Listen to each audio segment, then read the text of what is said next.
The last thing Zariah Neal expected when she chased a limping golden retriever into Murphy's pub on a rainy Tuesday night was to accidentally join a trivia team and end up locked in verbal combat with the most infuriatingly attractive man she had ever met. But there she was, soaking wet, holding a trembling dog and staring across a crowded table at Xander Jacobs, who looked like he had stepped out of a magazine ad for expensive watches and bad decisions. "Are you going to answer the question about Renaissance art, or are you just going to keep glaring at me like I personally offended Michelangelo?"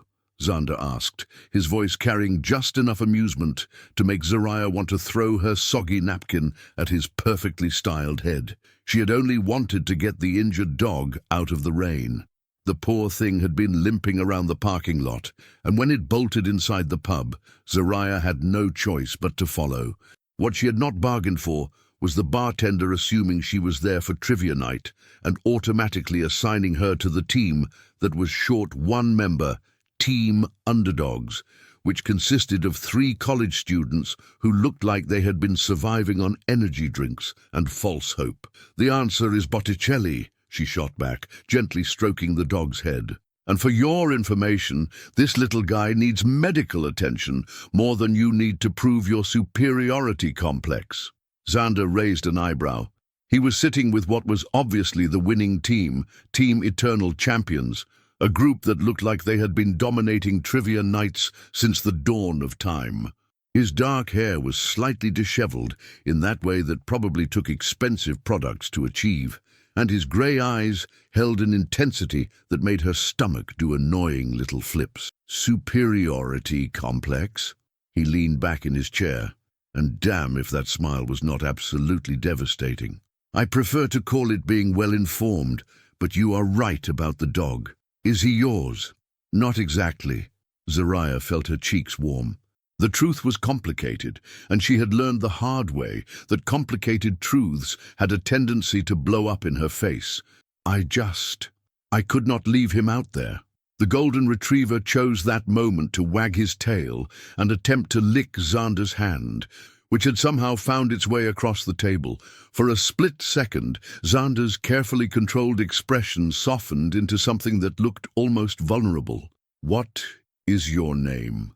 he asked quietly. "Zariah. And before you ask, yes, like the princess, no, I do not have a kingdom. And no, I'm not looking for a prince." The words came out sharper than she intended, but 2 years of freedom had not been enough to soften all her edges. "Xander," he replied, and something in his tone suggested he understood about having edges that needed softening. "And for what it is worth, I was not looking for a princess either."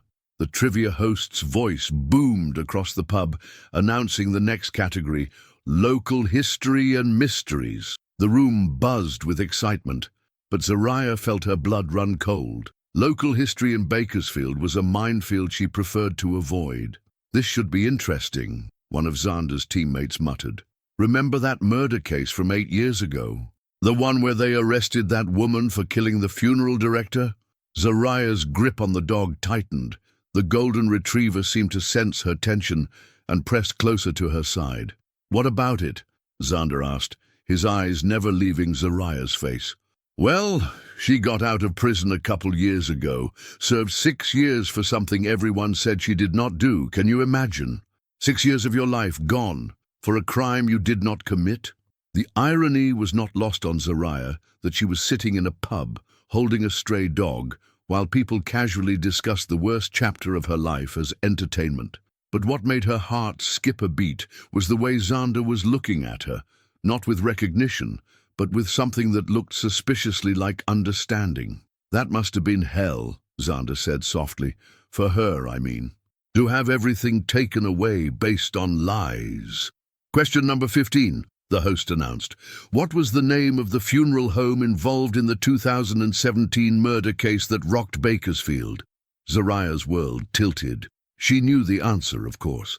It was burned into her memory, along with everything else from that nightmare. But hearing it spoken aloud turned into a trivia question, made her feel like she was drowning all over again. Jacob's eternal rest, Xander answered quietly, his team erupting in cheers around him. The name hit Zariah like a physical blow. Jacobs, as in Xander Jacobs, as in the son of the man whose company had been at the center of the case that destroyed her life. The room seemed to spin, and the golden retriever whined softly, sensing her distress. "I have to go," she whispered, standing so quickly that her chair scraped against the floor.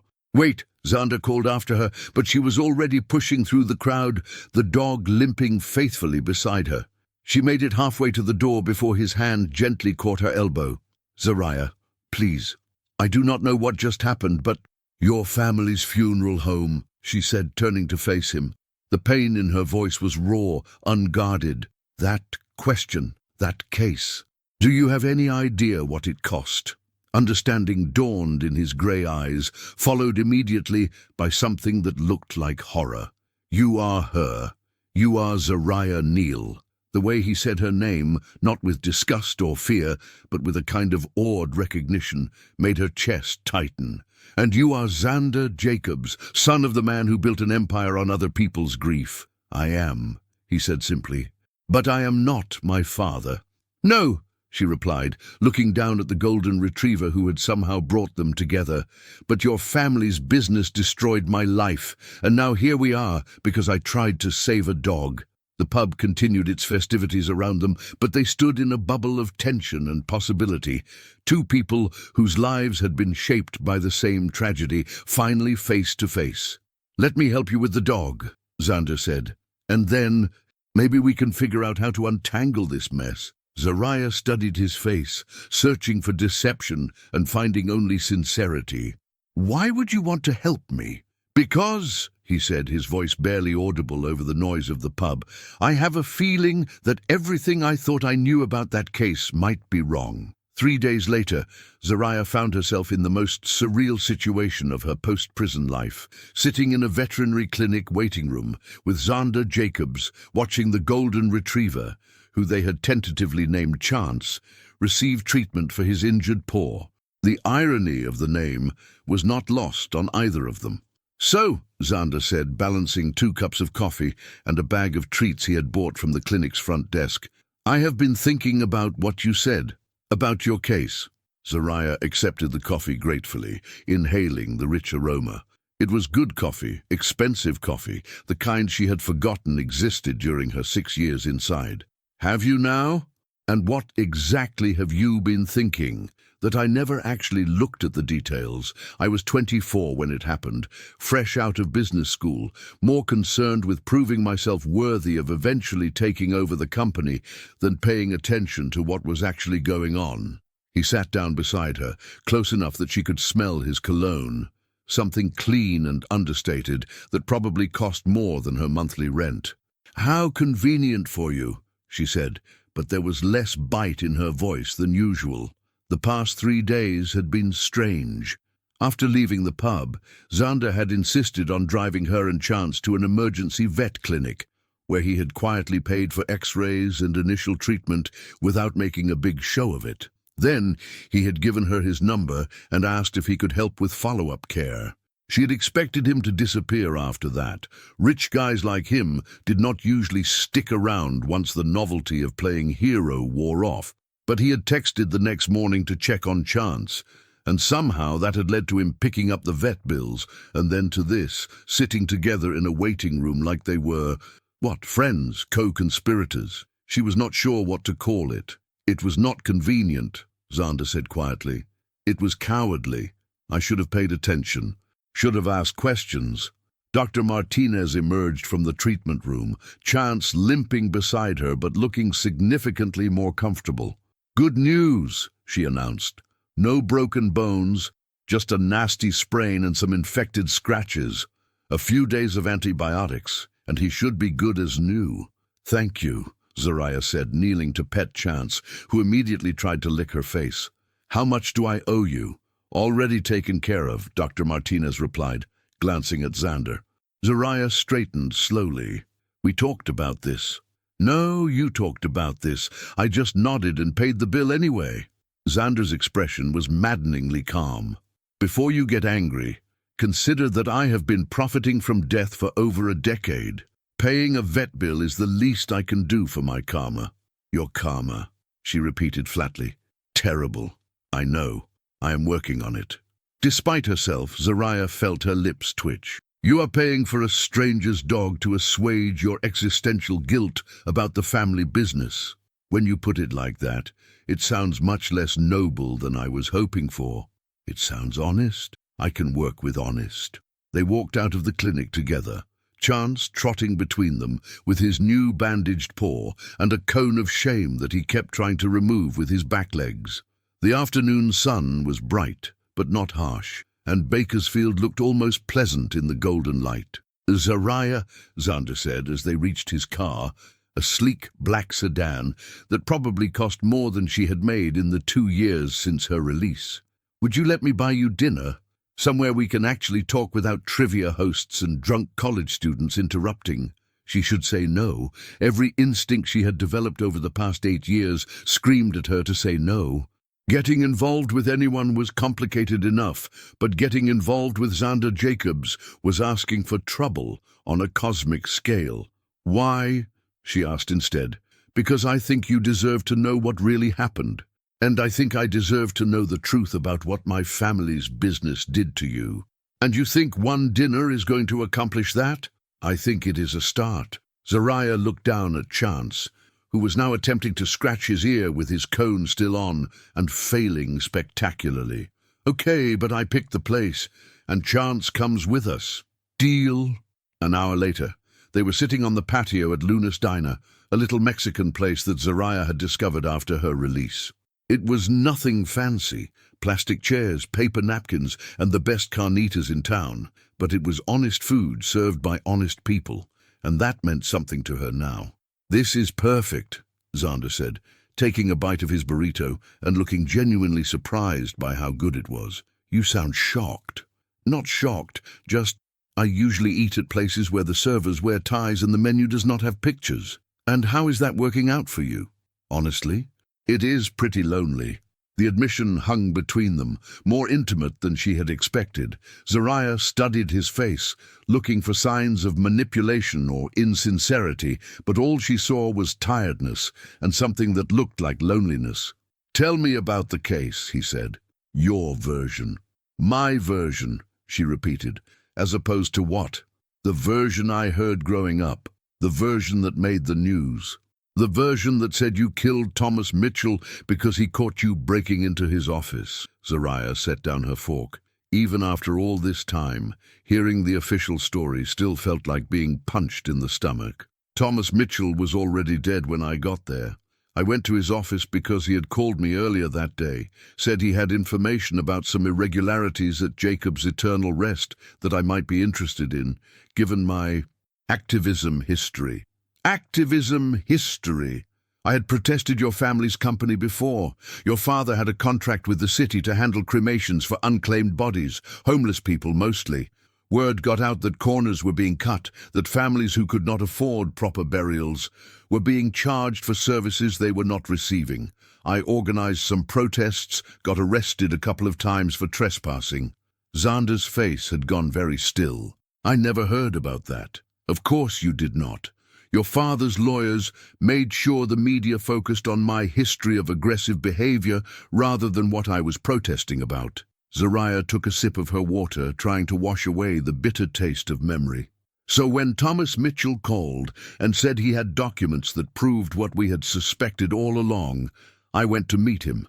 But when I got there, he was already dead, shot twice in the chest. And somehow my fingerprints were on the murder weapon. How is that possible?" "That," Zariah said, "is the million-dollar question, literally in your case." Xander leaned back in his chair, running a hand through his hair. "You think my father was involved? I think your father had a lot to lose if Thomas Mitchell went public with whatever he had found, and I think having a convenient scapegoat with a history of protesting his company was just too good an opportunity to pass up." "But you served 6 years. If you were innocent—" "If?" The word came out sharper than she intended, and Chance looked up from where he had been dozing in the shade.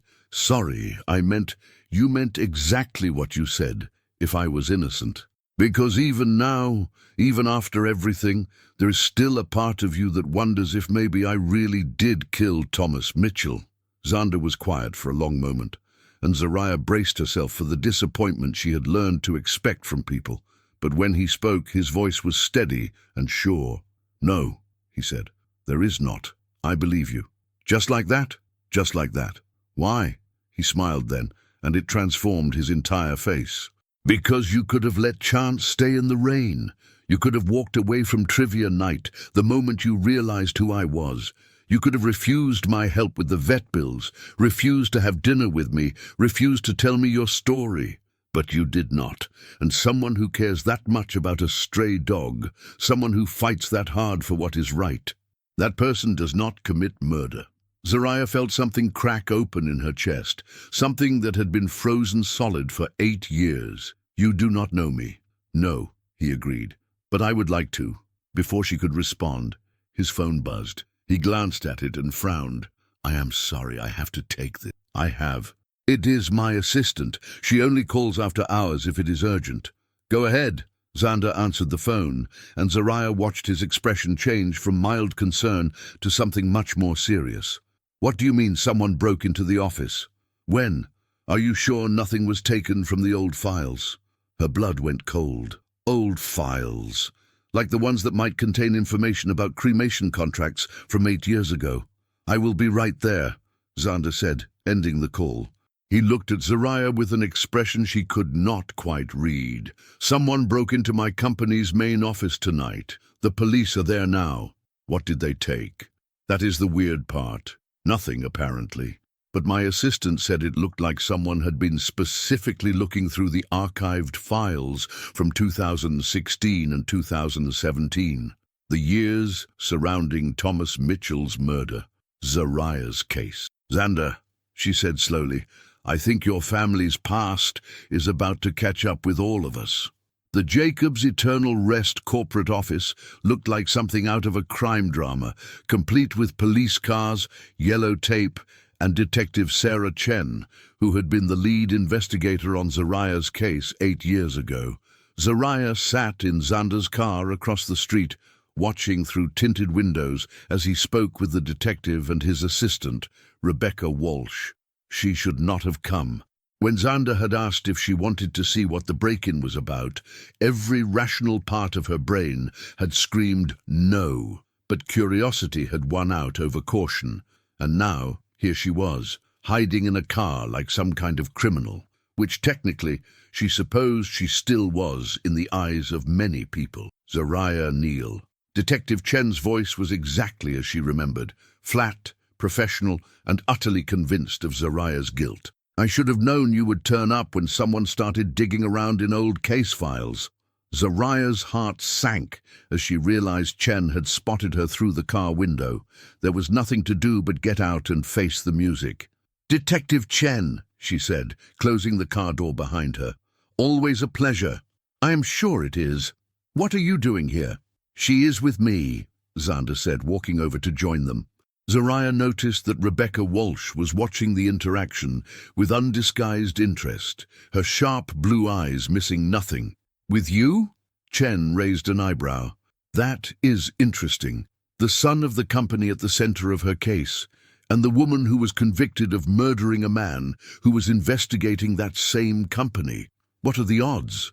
"Pretty high, actually, considering we live in the same city," Zariah replied. "What can you tell us about the break-in?" "I can tell you that it is an ongoing investigation, and civilians, especially civilians with records, should not be here." "She does not have a record," Xander said quietly. "She was wrongfully convicted." Chen's laugh was sharp and humorless. "Is that what she told you?" "Let me guess. She is innocent. It was all a big misunderstanding, and someone set her up." "Yes," Xander replied. "That is exactly what she told me, and I believe her." "Mr. Jacobs," Rebecca Walsh interjected, her voice smooth as silk. "Perhaps we should discuss this privately. There are some things about the break-in that you should know." Something in her tone made Zariah's skin crawl. Rebecca Walsh was beautiful in the way that came from expensive maintenance, perfect blonde hair, flawless makeup, designer clothes that fit like they had been made for her. She was also watching Xander with the kind of possessive intensity that suggested their relationship was more complicated than simple employee and boss. "Anything you need to tell me, you can say in front of Zariah," Xander said. Rebecca's smile was all teeth. "Are you sure about that? Because what I have to tell you might change how you feel about your new friend. Try me. The files that were disturbed tonight, they were not random. Someone was specifically looking for information about Thomas Mitchell's investigation into the company's cremation contracts. And according to our security cameras, the person who broke in knew exactly where to look." Zariah felt the bottom drop out of her stomach. "You think I did this? I think it is awfully convenient that you show up in Xander's life right around the time someone starts digging into your old case," Rebecca replied. "That is enough," Xander said, his voice carrying an authority that made everyone stop talking. "Rebecca, what exactly was taken?" "Nothing, as far as we can tell, but several boxes of files were opened and searched through. Files containing correspondence between Thomas Mitchell and various city officials about irregularities in cremation services." "Irregularities?" Zariah repeated. "You mean the irregularities I was protesting about before I was framed for murder?" Detective Chen stepped forward. "Nobody framed you, Neil. You were convicted by a jury of your peers based on physical evidence and witness testimony.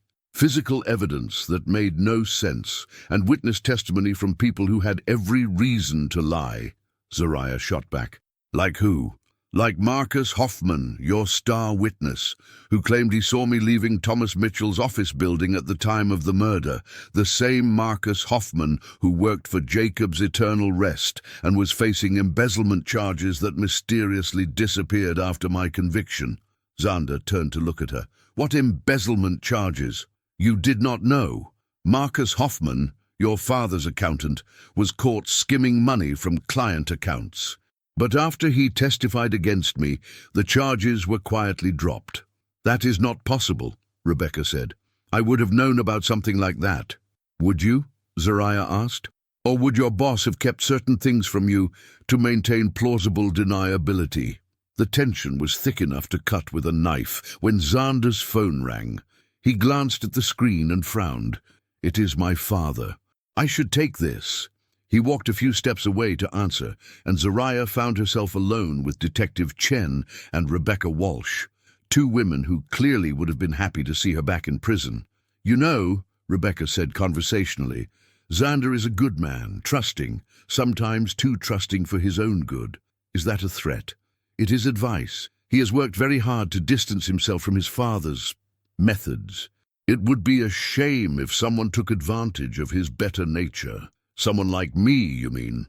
"Someone exactly like you." Detective Chen cleared her throat. "I am going to say this once, Neil. If you had anything to do with tonight's break-in, I will find out. And if you are running some kind of con on Xander Jacobs, using your sob story about being innocent to get close to him and his money, I will find that out too. Have you ever considered," Zariah said quietly, "that maybe you got it wrong 8 years ago? That maybe an innocent woman went to prison while the real killer walked free?" "Every day," Chen replied, and the admission was so unexpected that Zariah was momentarily speechless. "But considering it and having evidence to support it are two different things." Before Zariah could respond, Xander returned, his face pale and his expression grim. "What is it?" Rebecca asked immediately. "My father wants to see me. Tonight. He said there are things about the company's history that I need to know, given recent developments." "Recent developments meaning the break-in?" Chen asked. "Recent developments meaning Zariah," Xander replied. "Apparently someone told him about our friendship." Rebecca's smile was sharp. "I wonder who that could have been." Xander looked at her with something that might have been disappointment. "Rebecca, I had to, Xander. You are the CEO now. You have responsibilities to the company, to the employees, to the clients. Getting involved with her, She gestured at Zariah like she was something distasteful. "It is not just bad judgment. It is potentially catastrophic for the business." "The business," Zander repeated flatly. "Yes, the business. The business that employs 47 people and serves hundreds of families every year. The business that your father built from nothing. The business that may have been built on murder and corruption," Zariah said. Rebecca whirled on her. "You have no proof of that. You have conspiracy theories and bitterness and a criminal record. I have the truth, your truth, which is not the same thing." "Enough," Zander said. "Rebecca, you are fired." The words fell into the night air like stones into still water. Rebecca's perfect composure cracked, revealing something ugly underneath. "You cannot fire me," she said. "Your father is not the CEO anymore. I am.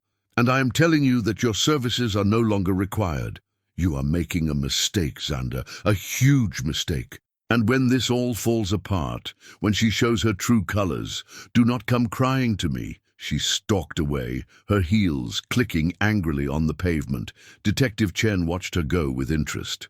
"Well," Chen said, "that was illuminating." "Detective," Zander said, "if I were to bring you new evidence related to Thomas Mitchell's murder, would you look at it?" Chen studied both of them for a long moment. "What kind of evidence?"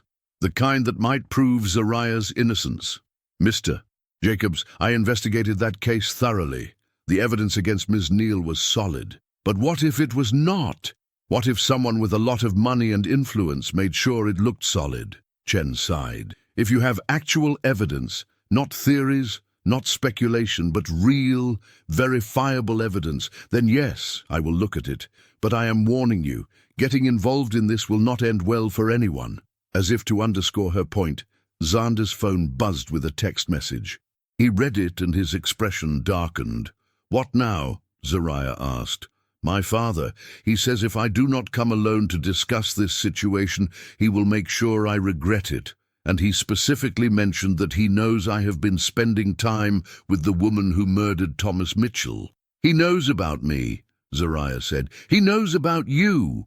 Which means Rebecca was not the only one keeping tabs on what I have been doing." "Zander," Zariah said, touching his arm, "maybe you should go. Maybe we should both walk away from this before it gets any worse." He looked down at her hand on his arm, then up at her face. "Is that what you want? To walk away?" The honest answer was yes and no, and maybe, and she did not know. The honest answer was that she was terrified of getting hurt again, terrified of trusting someone who might betray her, terrified of hoping for something that might be taken away. But she was also tired of being afraid. "No," she said, "I do not want to walk away, but I do not want you to get hurt because of me either." "Too late for that," he said, but he was smiling. "I was hurt the moment I realized what my family might have done to you. So what do? We go see my father. Together, and we find out just how deep this goes." The Jacobs family estate was exactly what Zariah had expected, sprawling, intimidating, and designed to make visitors feel small. As Zander's car wound up the circular driveway, past perfectly manicured gardens and strategically placed lighting, she felt like she was approaching the lair of some fairy tale villain. "Second thoughts?" Zander asked, glancing at her in the passenger seat. "Third and fourth thoughts," she admitted. "Your father is not going to be happy to see me. My father is not happy about most things these days. His empire is not what it used to be, and he knows it." They parked in front of a massive oak door that looked like it belonged on a medieval castle. Before they could even get out of the car, the door opened to reveal a man in his 70s, with silver hair, sharp blue eyes, and the kind of presence that commanded attention even from a distance. Augustus Jacobs looked exactly like what central casting would order for powerful patriarch with dark secrets. He was impeccably dressed despite the late hour, and his expression was cold enough to freeze champagne. "Zander," he said, his voice carrying easily across the driveway.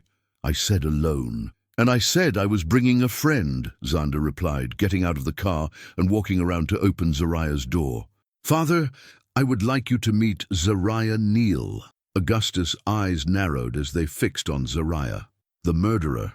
The woman who was wrongfully convicted, Xander corrected. Same thing in my experience. Zariah climbed out of the car, grateful that her knees were not shaking as much as she had expected them to. Mr. Jacobs, thank you for agreeing to see me. I did not agree to see you. You are here against my express wishes and better judgment. Then this should be an interesting conversation. Augustus smiled, and it was not a pleasant expression. Indeed. Come in, both of you. We have much to discuss. The interior of the house was even more intimidating than the exterior. High ceilings, expensive art, and the kind of furniture that looked like it had never been sat on by anyone who shopped at regular stores. Augustus led them to a study that screamed wealthy patriarch having serious conversations, complete with a fireplace, leather-bound books, and a bar cart that probably cost more than Zariah's annual rent. Drink? Augustus asked, pouring himself 3 fingers of what looked like very expensive whiskey. I am fine, Zariah said. Xander, I will pass.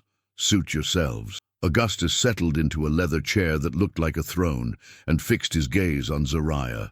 So, the woman who murdered Thomas Mitchell, in my house, at my invitation. Life certainly has a sense of irony.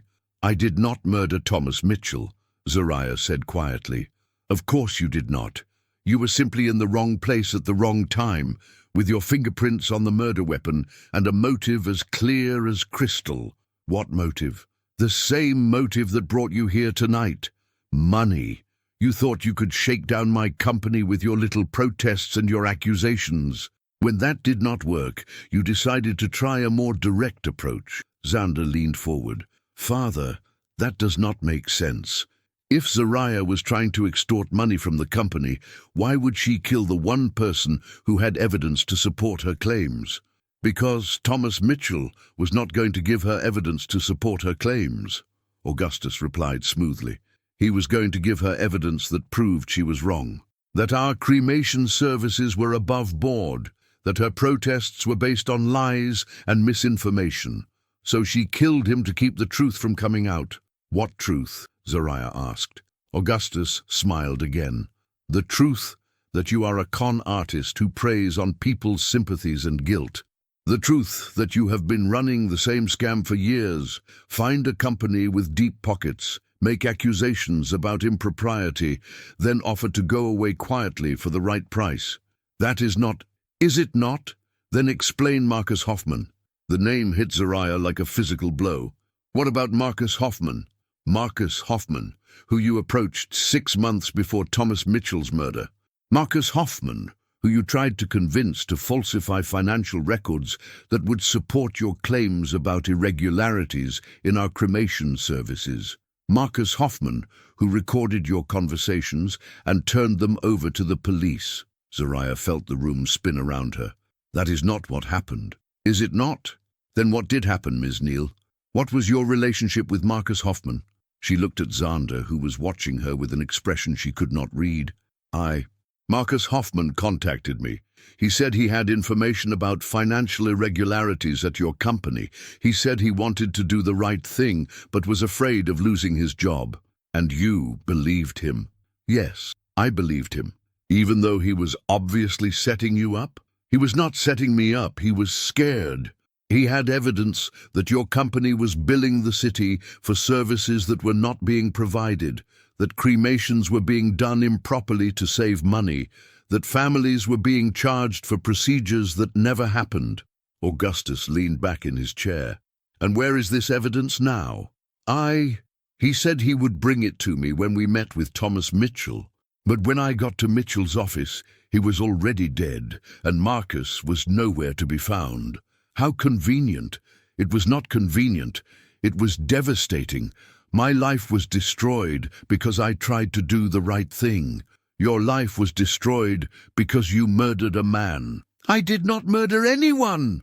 The words echoed in the high-ceilinged room, and for a moment nobody spoke. Then Augustus set down his whiskey glass and stood up. Xander, he said, I want you to think very carefully about what you are doing. This woman is dangerous. She is manipulative. She is using you to get back at our family for her own failures. What failures? Xander asked. "The failure to successfully extort money from us 8 years ago. The failure to convince a jury of her innocence. The failure to rebuild her life after prison without resorting to new schemes. And what scheme is that exactly? Seducing the son of the family she blames for her troubles, making you believe she is innocent so you will help her find some way to destroy the company that she holds responsible for her conviction." Zariah stood up abruptly. "I think I should go." "No," Xander said firmly. "You should stay. Father, I've heard enough." "Have you? Then let me tell you something that might change your mind. The break-in at our offices tonight, it was not random. Someone was looking for specific files that would contain information about Thomas Mitchell's investigation, and that someone had inside knowledge of where those files would be kept." "Are you accusing me of breaking into your office?" Zariah asked. "I am not accusing you of anything. I am simply pointing out facts. Facts like the timing of your arrival in my son's life. Facts like your history of protesting our company. Facts like your knowledge of our internal procedures and file storage systems." "I do not know anything about your file storage systems." "Do you not? Then how did you know that Marcus Hoffman was our accountant? How did you know about the embezzlement charges that were dropped? How did you know exactly which files Thomas Mitchell would have been interested in?" Zariah felt trapped, cornered by questions that had answers she was not sure anyone would believe. "I knew about Marcus because he told me. I knew about the embezzlement charges because I researched them after my conviction, trying to understand why he would lie about me. And I knew about the files because Thomas Mitchell told me what he was investigating." "Convenient answers," Augustus said. "But answers nonetheless. Xander, do you see what she is doing? She has an explanation for everything, but no proof of anything." "Actually," a new voice said from the doorway, "she might have more proof than you think." Everyone turned to see Detective Chen, standing in the entrance to the study, flanked by 2 other officers. Her expression was grim, but determined. "Detective Chen," Augustus said smoothly, "what brings you to my home at this hour?" "A warrant," she replied, holding up a folded paper, "based on new evidence that has come to light regarding the Thomas Mitchell murder case." "What new evidence?" Xander asked. "Evidence that was anonymously delivered to the police station tonight. Security camera footage from a building across the street from Thomas Mitchell's office. Footage that shows someone entering and leaving the building at the time of the murder. Someone who is definitely not Ms. Neal." Zariah's heart stopped. "What?" "The footage is 8 years old, but it is clear enough to identify the individual, and it raises some very interesting questions about what really happened that night." Augustus had gone very still. "I assume you have a reason for believing this footage is authentic." "We do. It has been verified by our digital forensics team. The timestamp matches the time of the murder, and the individual in the footage can be clearly identified." "Who is it?" Zariah whispered. Detective Chen looked directly at Augustus. "Marcus Hoffman." The silence that followed was deafening. Zariah felt like she was drowning, like the room was spinning around her and she could not catch her breath. 8 years. 8 years of her life, gone, based on lies. "That is impossible," Augustus said, but his voice had lost some of its authority. "Is it? Because we also received copies of financial records showing payments made to Marcus Hoffman from a shell company registered to you, Mr. Jacobs. Payments that continued for years after Thomas Mitchell's murder. Those payments were legitimate consulting fees." "For what consulting?" "Mr. Hoffman left your employment immediately after the trial." "What exactly was he consulting on?" Augustus did not answer, but the look on his face told Zariah everything she needed to know. Her knees gave out, and she sank back into her chair, overwhelmed by a mixture of vindication and rage and grief for all the years that had been stolen from her. "Father," Xander said, and his voice was barely above a whisper, "tell me you did not do this." "I did what I had to do to protect our family. You had an innocent woman sent to prison. I had a troublemaker silenced. She was destroying our reputation, costing us contracts, threatening everything I had built. Thomas Mitchell was going to give her ammunition to destroy us completely." So you had him killed. I had a problem solved. Xander stood up so fast that his chair fell over. A problem solved? Father, you murdered a man and framed an innocent woman. You destroyed her life to protect your business. I protected our legacy. I protected your future. My future? Xander laughed, but there was no humor in it. You destroyed my future. You made me complicit in this without even telling me. Every day I have run this company, every decision I have made has been built on murder and lies. You are being dramatic. Am I? Zariah, look at me. She raised her head to meet his eyes, and what she saw there made her chest tighten. I am so sorry. I am so incredibly sorry for what my family did to you. It was not your fault, she said softly. Was it not? I benefited from it. I took over a company that was built on your suffering. I lived in comfort while you rotted in prison for something you did not do. Detective Chen cleared her throat. Mr. Jacobs, we are going to need you to come with us for questioning. Augustus straightened his tie with hands that were not quite steady. I want my lawyer. Of course you do. As the officers moved to escort Augustus from the room, he stopped next to Zariah's chair. You think this changes anything? You think this gives you some kind of victory? You are still nothing. You still have nothing. And my son will realize that eventually. That is enough, Xander said sharply. Augustus smiled coldly. We will see about that.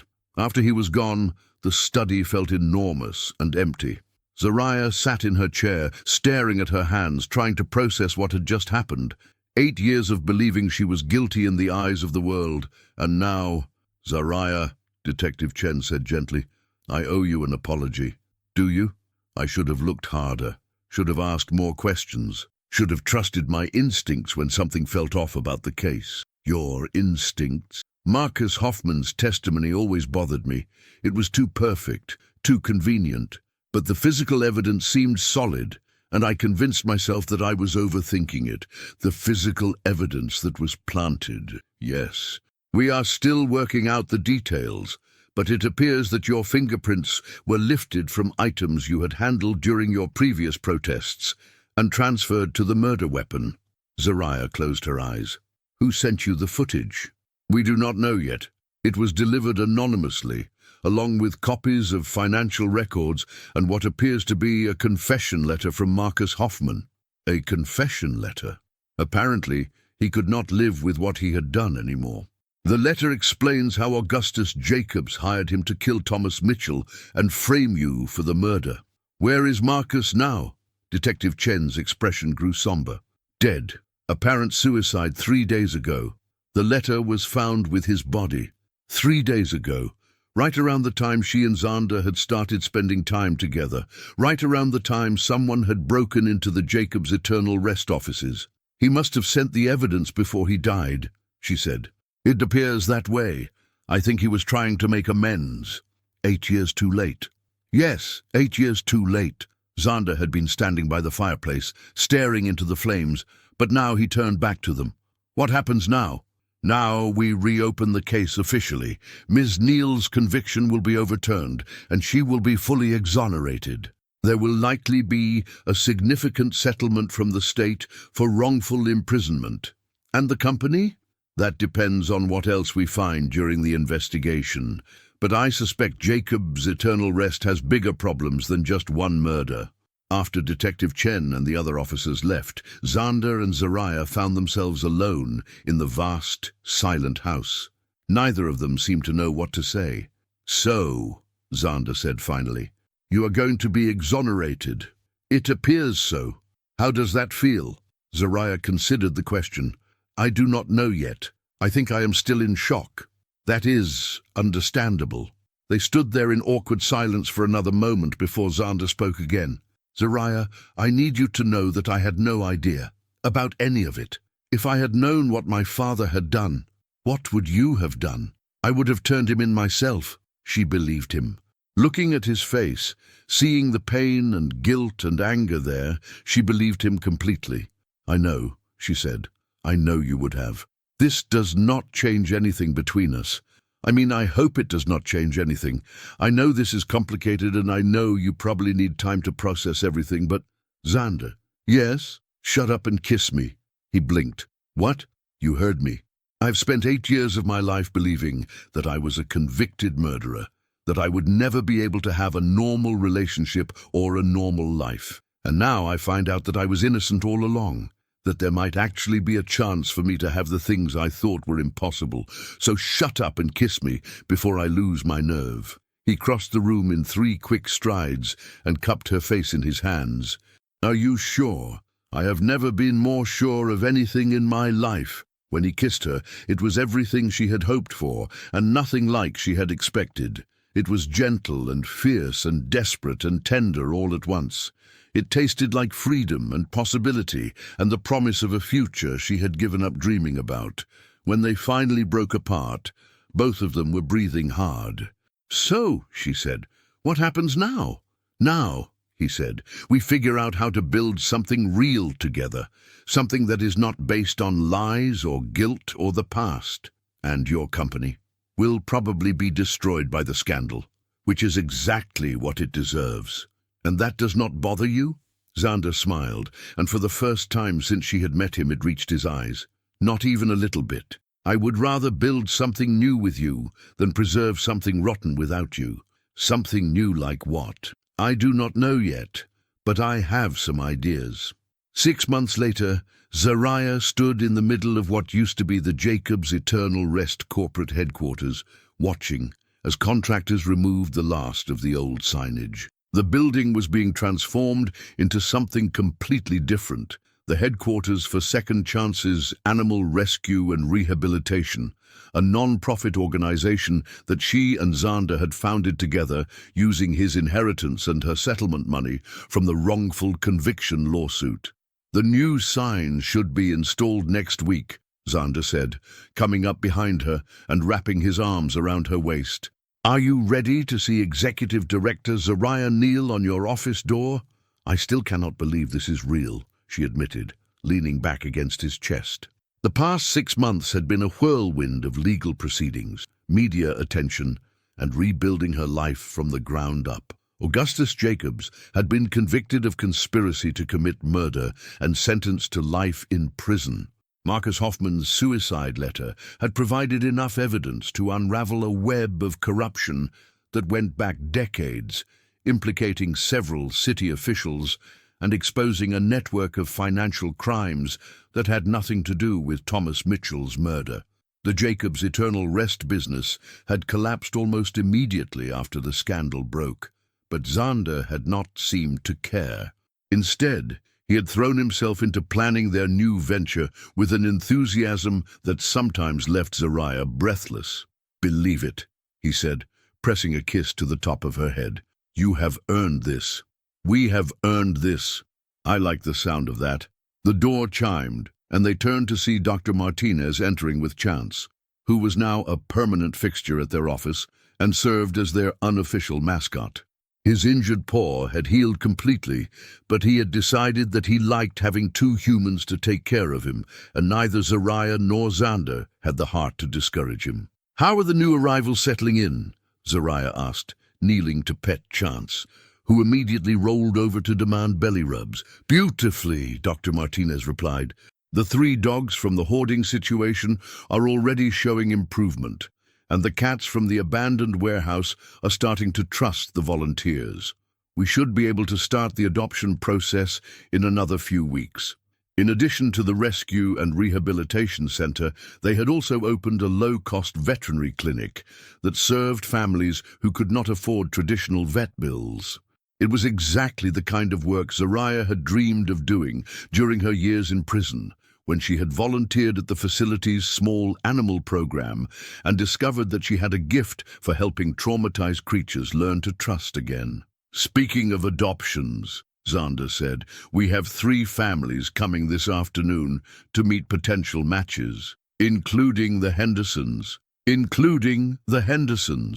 They are specifically looking for an older dog who needs a quiet home.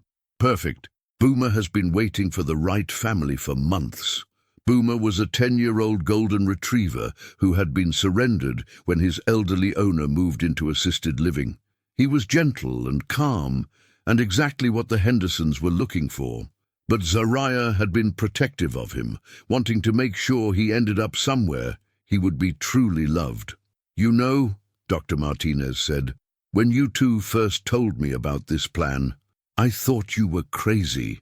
A funeral director and an ex-convict opening an animal rescue seemed like the setup for a bad joke." "And now?" Xander asked.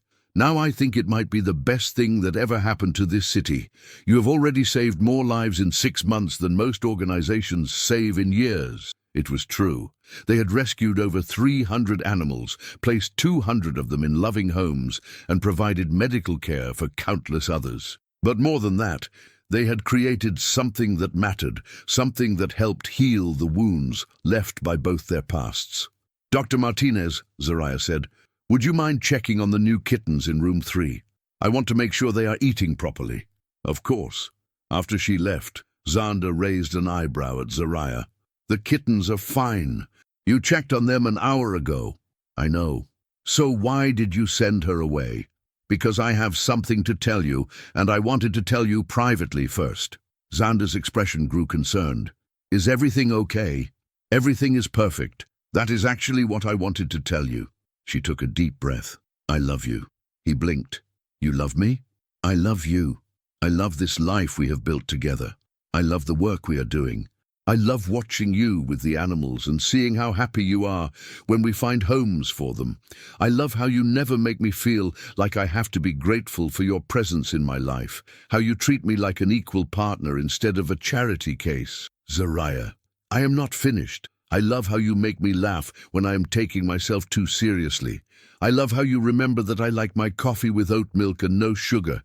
I love how you let Chance sleep on your side of the bed, even though he takes up way too much room. I love how you never, not once, have made me feel like my past defines my worth." "Are you finished now?" "Yes." "Good, because I love you too." "Just like that?" "Just like that. Actually, not just like that. I have loved you since the night you chased a limping dog into a trivia contest and ended up changing my entire life. I have loved you through police investigations and family scandals and media attention and the complete destruction of everything I thought I knew about myself. I have loved you while watching you rebuild your life with a strength and grace that humbles me every single day. Xander, now I am not finished. I love how you refuse to let anyone else pay for your coffee because you insist on earning your own way.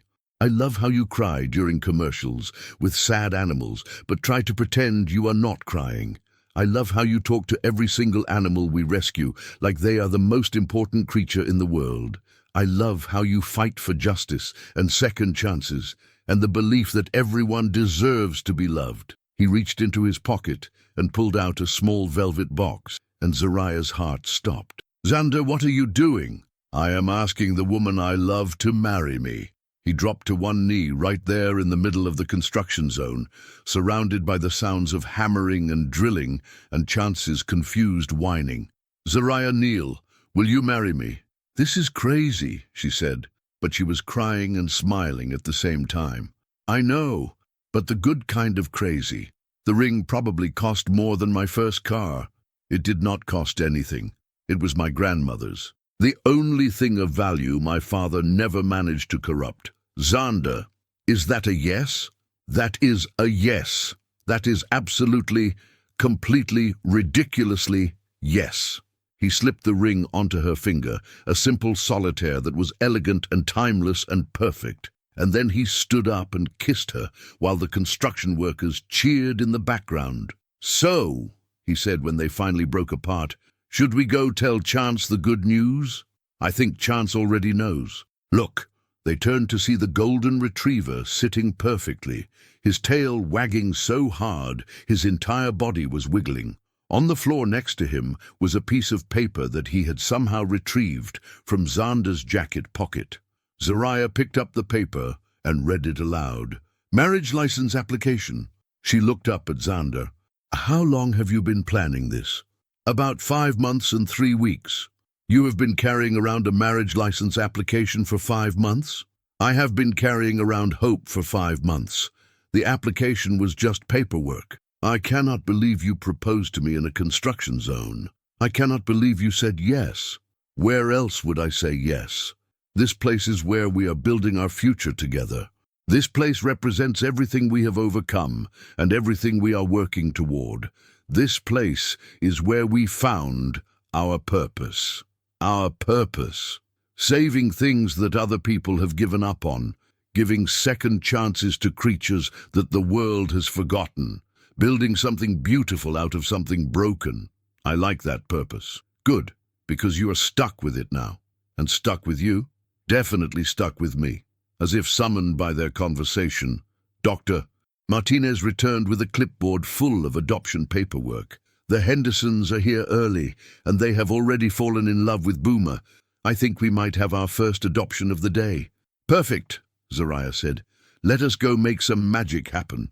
As they walked toward the adoption area, Chance trotting beside them and Xander's hand warm in hers, Zariah thought about the strange journey that had brought them to this moment.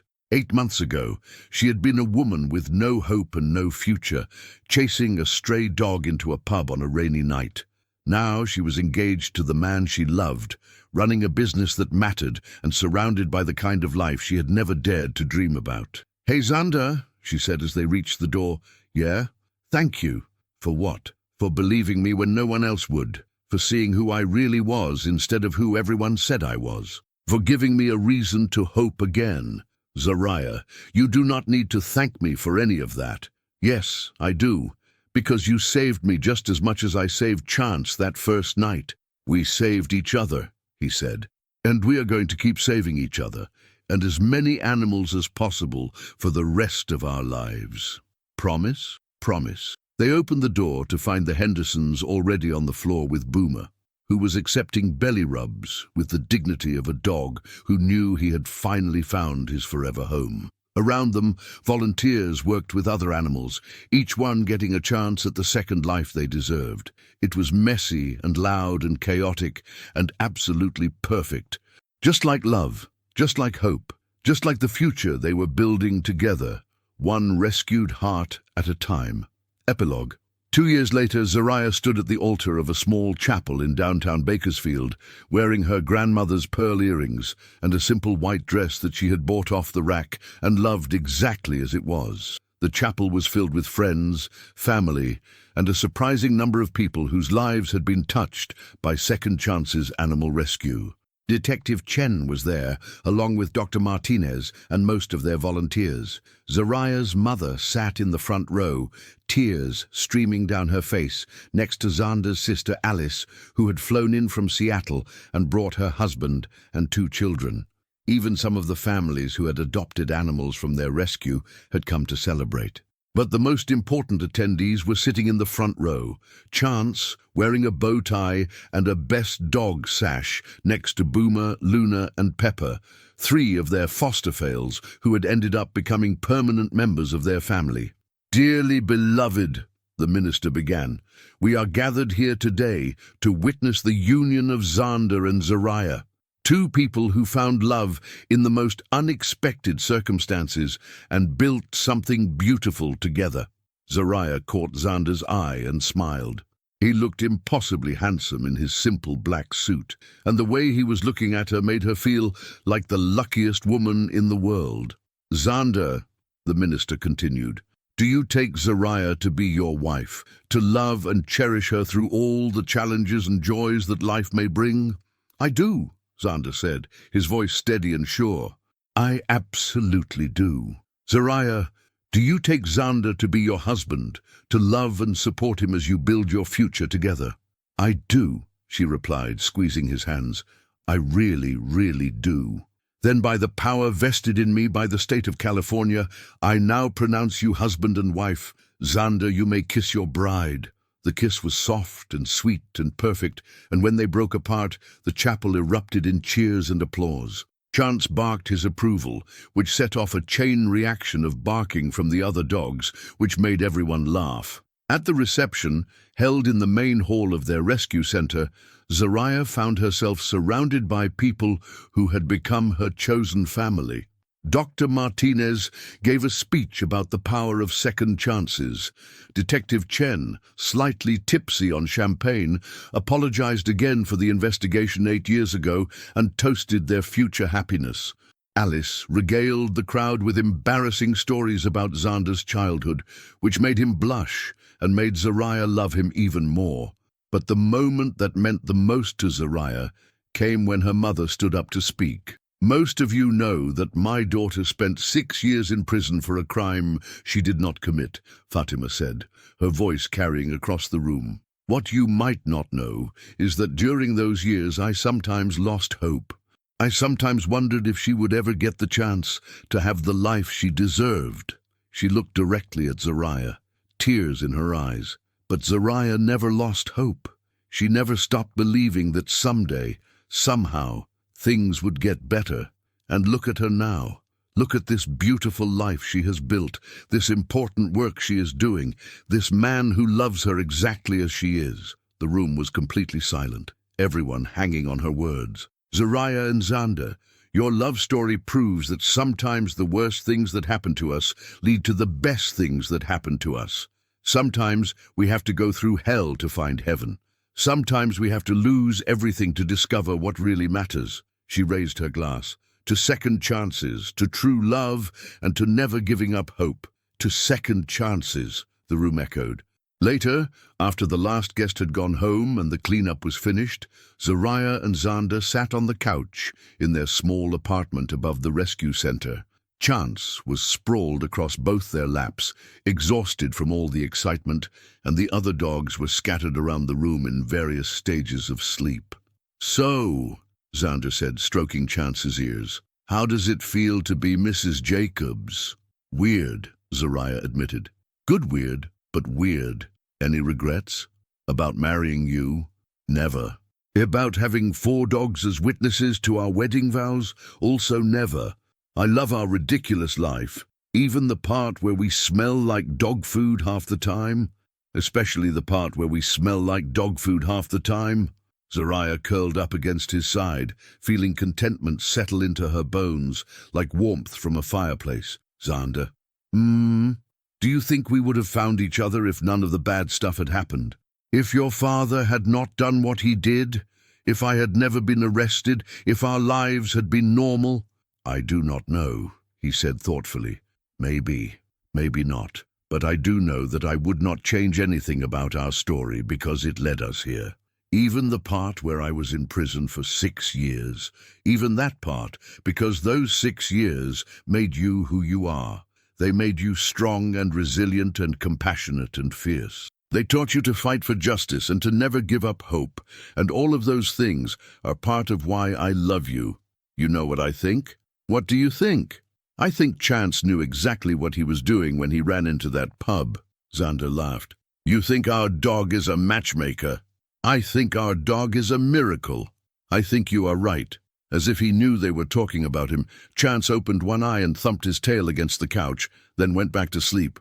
Outside, Bakersfield settled into another quiet night. Tomorrow, there would be more animals to rescue, more families to help, more second chances to give. But tonight, there was just this. A small apartment full of love, 4 dogs who had found their forever home, and 2 people who had learned that sometimes the best things in life come disguised as the worst things. Sometimes you have to chase a limping dog into a pub to find your soulmate. Sometimes you have to lose everything to discover what really matters. Sometimes you have to be willing to take a chance on love, even when, especially when, it seems impossible. And sometimes, if you are very lucky, you get to build a life so beautiful that it makes all the pain worth it.